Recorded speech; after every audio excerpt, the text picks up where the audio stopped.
Welcome to Breaking the News. This week we've come to West Lothian. We are in Livingston.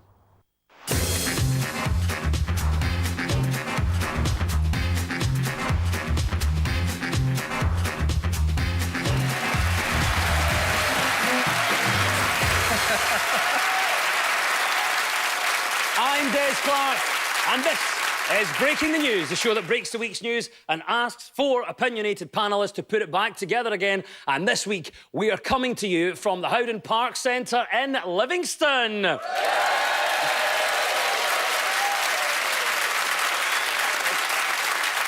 So up for it. Joining me are regular guest Jim Smith and Scotland's best-known mum, Judy Murray, and facing them are stand-up Susie McCabe and comedian Ray Bradshaw.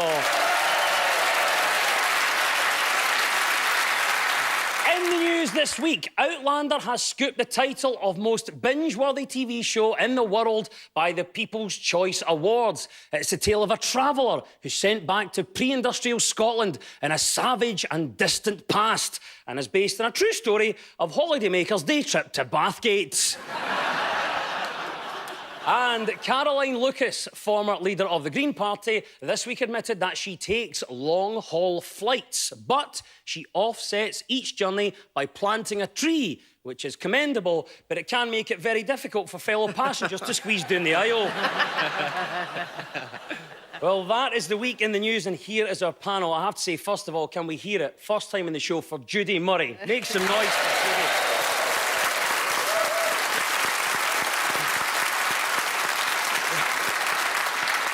What have you let yourself in for, Judy? I'm not sure, but I'm just noticing that everybody else has got a great big pile of notes and I don't have anything. It's all up here. It's all up there. There's also a bit of shared baby news. We have to say congratulations to Andy and Kim. They've had another little baby, baby Teddy. Yeah. Baby Teddy is already 500 to 1 at the bookies to win Wimbledon. Is he? That's amazing. You know that they'll be looking for you to coach Teddy to that No title. chance. It's going to happen. I'm going to teach him how to dance.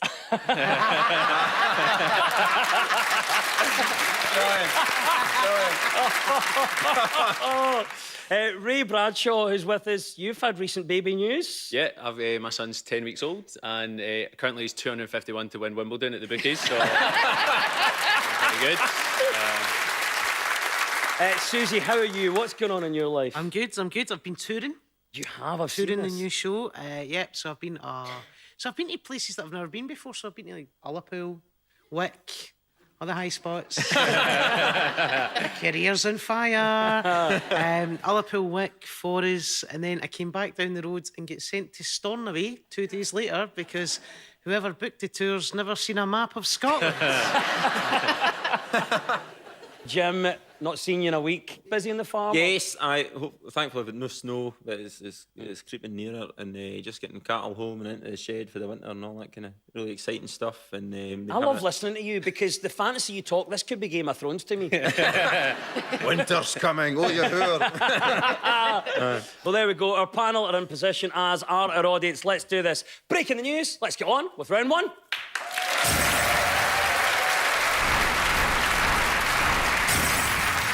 This is the broken news round, where our teams have to guess two major stories of the week that have been mashed together into one single news headline. Now, Susie and Ray, can you tell me the first story here?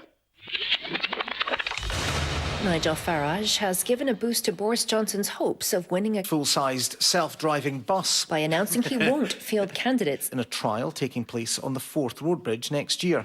The public will get the chance to see the Brexit party put through its paces in Glasgow later.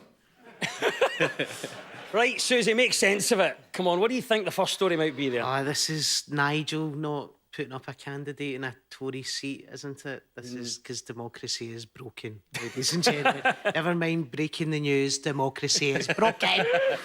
Absolutely right, yeah. This is the news this week that Nigel Farage's Brexit party will not contest seats won by the Conservatives in 2017. Meanwhile, the Scottish Conservatives have reported the First Minister to the National Records Watchdog after it emerged that her office destroys handwritten notes. Now, Nicola Sturgeon has accused the opposition of trying to cast aspersions and said that the notes were not a security risk. However, if anybody finds the fag packet with the curriculum for excellence on the back, John Swinney's looking for it. Give him a shout, right? Just needs it. So, electioneering has started, Susie, and tactical voting seems to be happening and tactical candidacies. What do you make of it all? I'm not actually here for the election. I'm in Cardiff, so I've had to apply for a postal vote. And I thought, you know, like rock stars have been thrown out of hotel rooms for like wrecking the hotel room and throwing a TV out the window and drugs and stuff like that. Imagine if I get put out a hotel room at 3:30 in the morning for shouting at David Dimbleby. My favourite thing I saw this week was Jo Swinson, on the day she said she was going to be Prime Minister, was also the same day she spelled her constituency wrong. And it's like, come on, get your stuff. Yeah, so she put leaflets out and spelled Dumbartonshire wrong. So Wow. She's really looking forward to getting into number 9 Downing Street.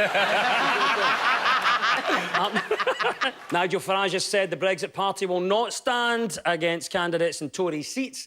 Critics of Farage say they haven't seen this level of hypocrisy since the third Friday of every month when he gets his paycheck from the European Parliament.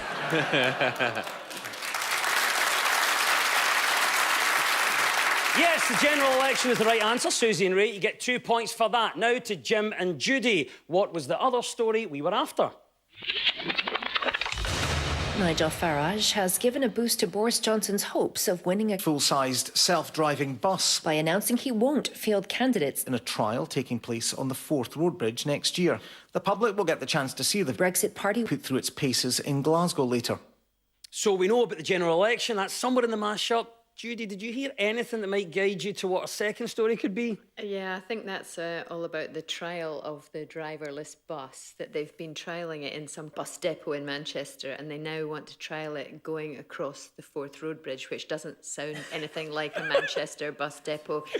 And it seems to me incredibly dangerous for a trial run. Yeah, it does. Jim, what about it? Buses going from Edinburgh to Fife, now driverless. Well, I know it says a lot for Fife, and even the bloody driver doesn't want to go.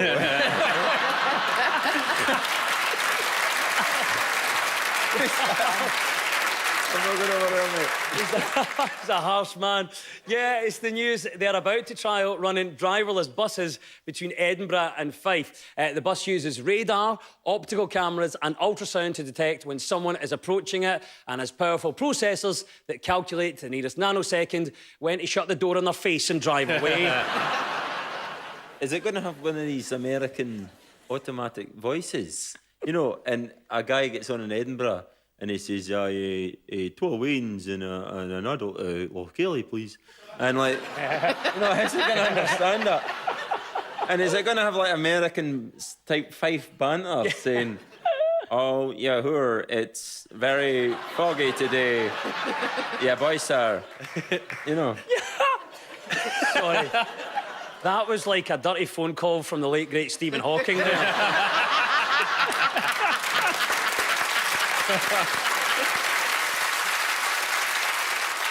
Judy, what about you? Is there anything you could invent that might make your life easier? I'd really like someone to invent a facial iron.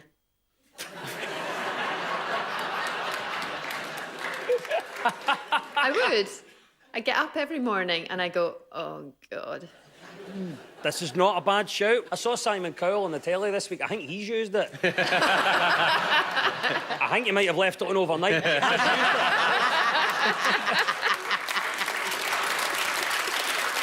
Can I just ask, you know that machine that fires out tennis balls?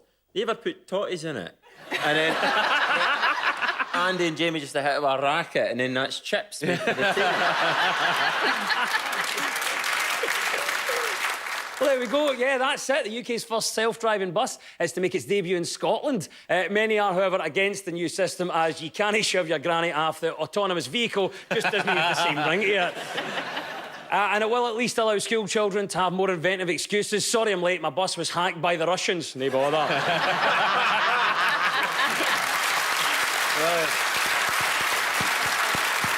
Yes, well done, Jim and Judy. You get 2 points for that. It was the mashup of the election campaign and driverless buses. And at the end of that round, the teams are all square.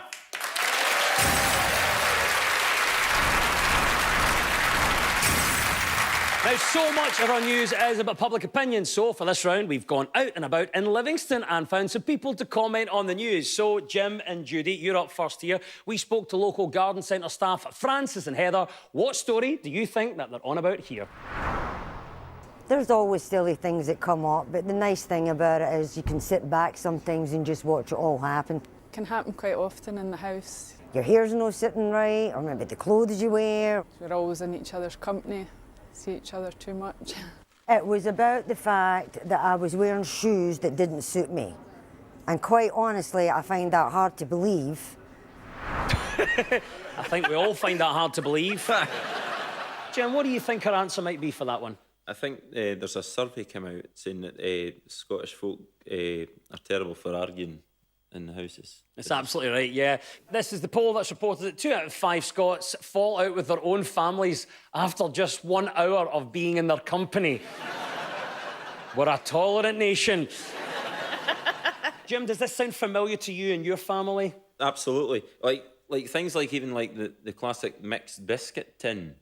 You know when your granny always had a mixed biscuits? Yeah, absolutely. You know, just an old box of mixed biscuits, and there's like digestives and rich teas with only one penguin in it. That could cause a... Judy, I'm not suggesting that you might have a competitive family, but was this the story that you remember in your house? Were Andy and Jamie arguing, or were you there trying to police that?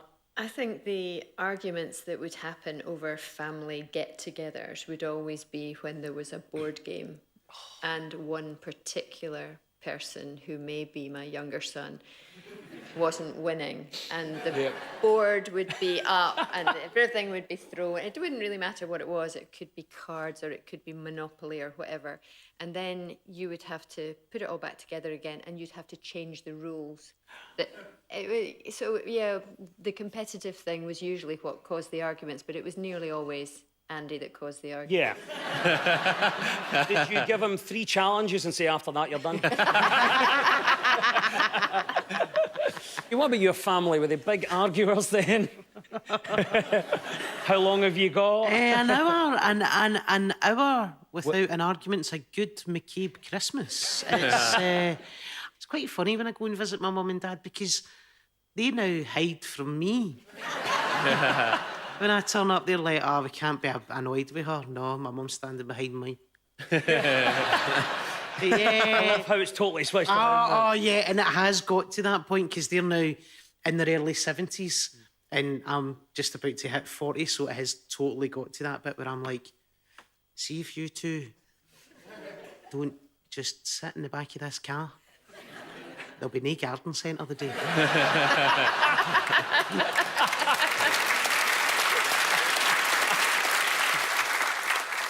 Like my family, I think it's more like I always get told I don't listen. I can't remember who said it. It was either my mum or dad. I wasn't paying attention. And also, I had a quite different upbringing because my mum and dad are both deaf, so I grew up learning sign language and stuff. And the most annoying thing about growing up with deaf parents is my dad shouting from one room, knowing that I can't shout back to him. So it does you nothing. What's the pettiest argument you've ever had? I couldn't think of a petty one, but I was just remembering that, you know, many years ago when my mum and dad only had one television, at Christmas we always had to go to my mum and dad, so the whole family would be there, my brothers and their wives and loads of them. But with one television you'd always end up with an argument over who's watching what. And my mum, quite rightly, it's my television, would want to watch Strictly Come Dancing Christmas thing. And of course, we would all have to sit there, not really knowing what was going on. And of course, everybody would ask her questions. Who's that? Who's that? Who are they dancing with? Where do they come from? What show are they on? And eventually, she got to the stage where she just takes her hearing aid out. Ah! And did they watch you when you were in Strictly? Obviously. Took the hearing aid out and the glasses.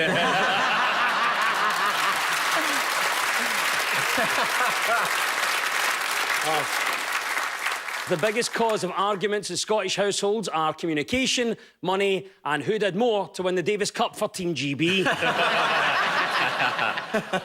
Yes, family arguments is the correct answer, and 2 points go to Jim and Judy. So to Susie and Ray now. Here's bowling club managers Annette and Stuart. What are they talking about here? I think it can be relaxing, Makes your day go quicker. probably get you going. When I put it on, it makes me feel really happy. Be a bit too distracting for the bowlers. Oh, don't ask me to do that. We could be heroes. Blue suede shoes. Now, what were Annette and Stuart talking about there? Did you pick up anything, Ray? Yeah, this is the study that listening to music when you work can make you more productive. Yeah, absolutely right.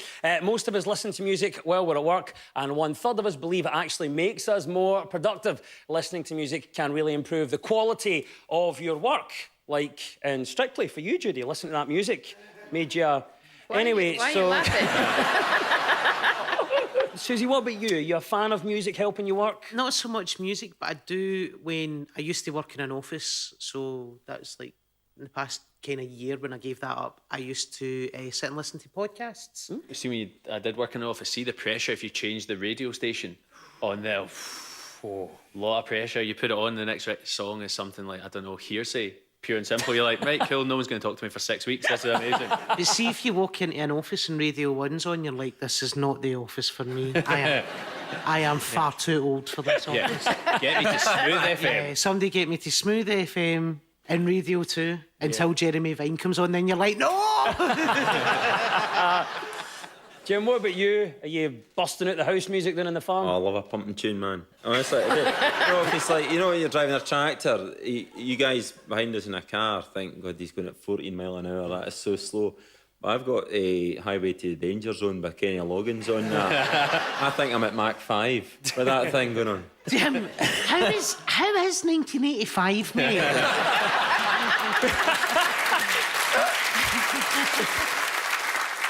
When you get the internet in your house, it's going to be amazing. I know.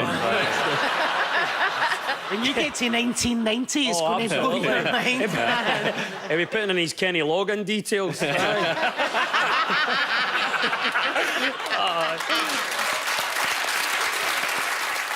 What about you, Judy? Is there a specific song that motivates you more than any other? I will always put on Shang-a-Lang Bay City Rollers. Sorry. Well done. Wherever I am in the world, that goes right on there because, I mean, that's a get up and... Yeah, get up and dance song, good, feel good, Scottish as well.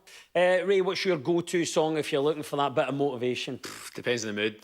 Either Cliff Richard's Lord's Prayer or Straight Outta Compton. You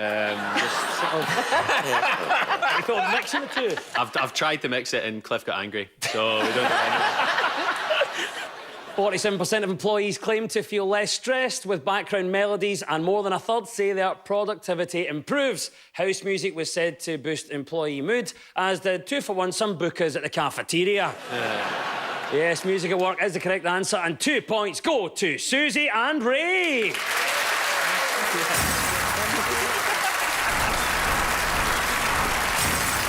Now, this song is all about who's in the news. I'll play you a clip of a mystery person. All you have to do is tell me who it is. Back to you, Susie and Ray. You're up first this time. Just tell me, who is this? You know, I take criticism that is seriously, but I don't take any criticism personally. It's our good friend Hillary Clinton. It's your good friend? Yeah, we go way back. Close personal friends. Yeah, go way back. I met her in the garage in Glasgow in 2006 on a night out. We're in the bouncy castle together. Lovely night, lovely night. Soft hands.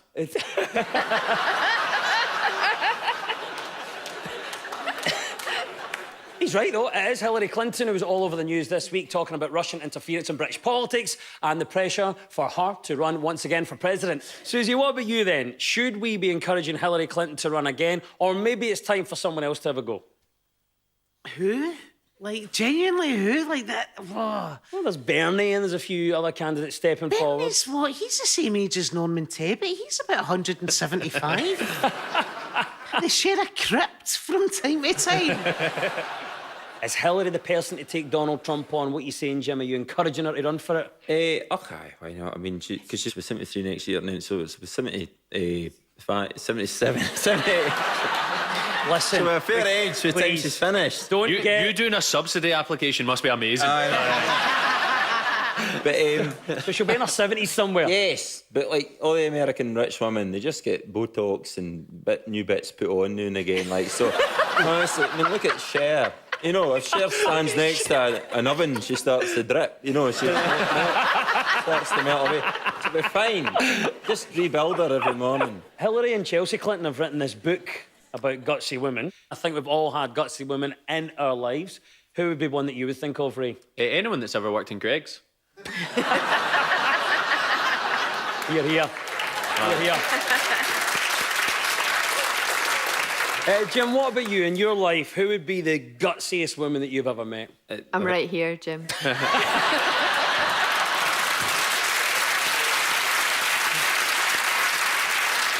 Can I say, off topic, you know, Des and me both do Andy Murray impressions, but we're both too polite or scared to do them today. No, I've heard Des's many times and it's crap.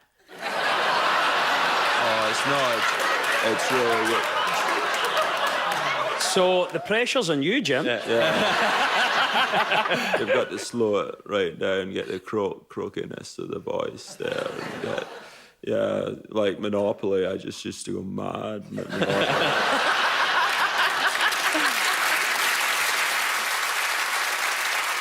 Yes, 2 points to Susie and Ray. That was, of course, Hillary Clinton. Right, so over to you, Jim and Judy now. It's your turn. Who is this and why are they in the news? The engines make funny sounds. You can hear people talking in the carriages. It's the visuals of it are one thing. It's a bit of Rod, isn't it? Rod Stewart. Rod Stewart. I believe. It is, yeah. It's the Cockney. news that model train enthusiast Rod Stewart thinks they should make a biopic of his life and they should get his sons to play the young Rod. There's, of course, one advantage of Rod's son playing him in a biopic. Rod's wives would be married to somebody their own age. So, it does work out. Would you be interested in seeing that, Judy? Yeah, definitely. I watched the Elton John thing recently as well, and that was fabulous. You get a real insight into the whole journey that they go on rather than you just know them for the music. So, yeah, why not Rod Stewart? He's, for me, probably just as big as the others. So I tell you, if they made a biopic of my life, I wouldn't have my sons playing me.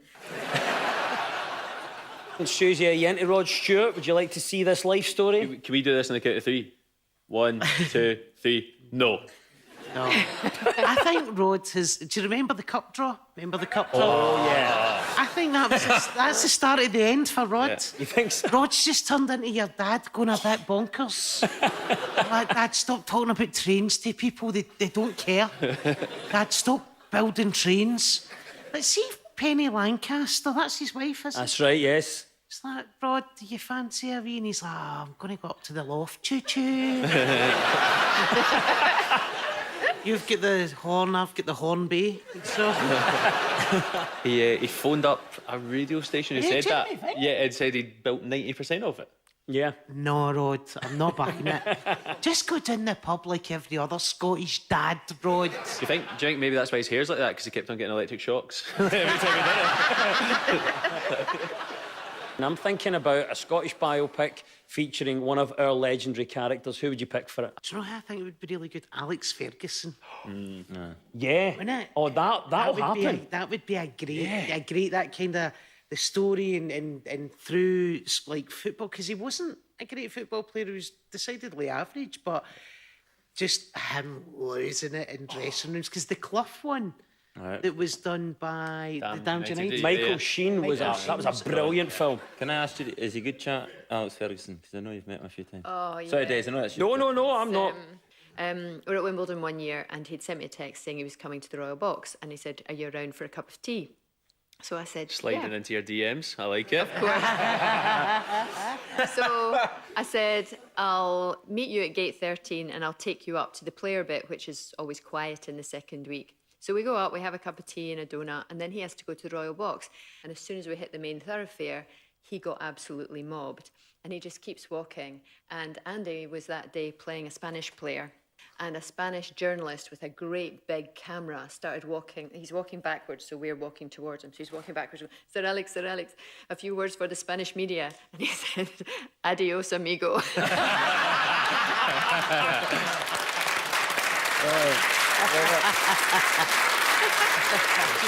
There you go.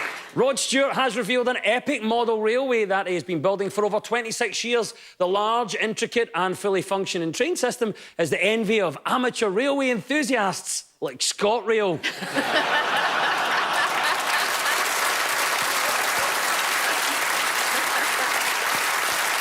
Of course, Rod Stewart is the right answer. 2 points go to Jim and Judy.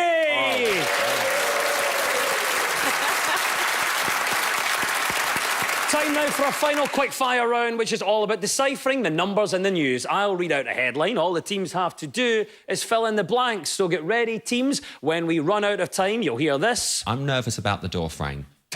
That's bizarrely Rylan Clark-Neil talking before his 24-hour karaoke challenge for children in need. Right, fingers on buzzers. Here we go. What happens every night in 383 Scottish households? Somebody dips bread into a pot of mince. Best thing in the world. Wrong answer. What happens every night in 383 Scottish households? A dad saying it's not cold enough to put the heating on, stick a jumper on. Yeah, that's 383,000 Scottish households. There's a big turnout at St Johnstone tonight. Let's see if we can get the right answer here. What happens every night in 383 Scottish households? Judy. 383 Scottish households are watching black and white tellies. Is the right answer. Well done, Judy Murray. Fantastic. Over 1/3 of Britons believe what? Judy prefers Jamie to Andy. Oh, I don't actually like either of them.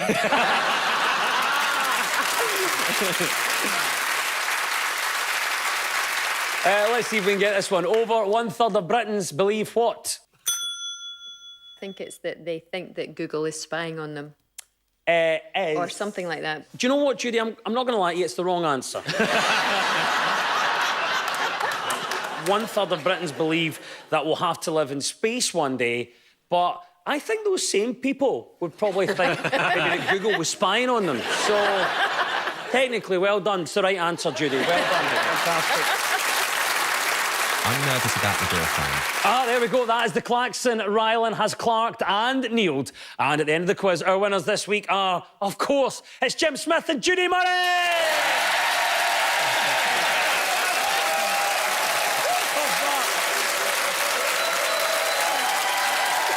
Commiserations to Susan McCabe and Ray Bradshaw!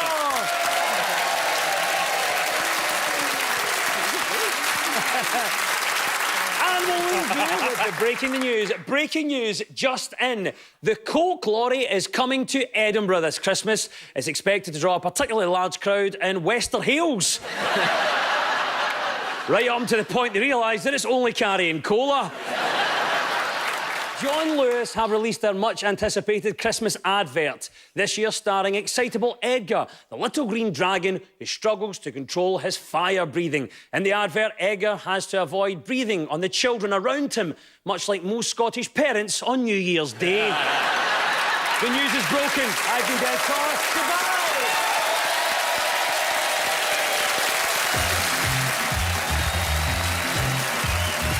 Fridays are funny on BBC Scotland, there's no doubt about it. Brand new comedy, The State of It, starting next week at 10:30. Next tonight, make yourself comfy on the sofa and enjoy a view from the terrace.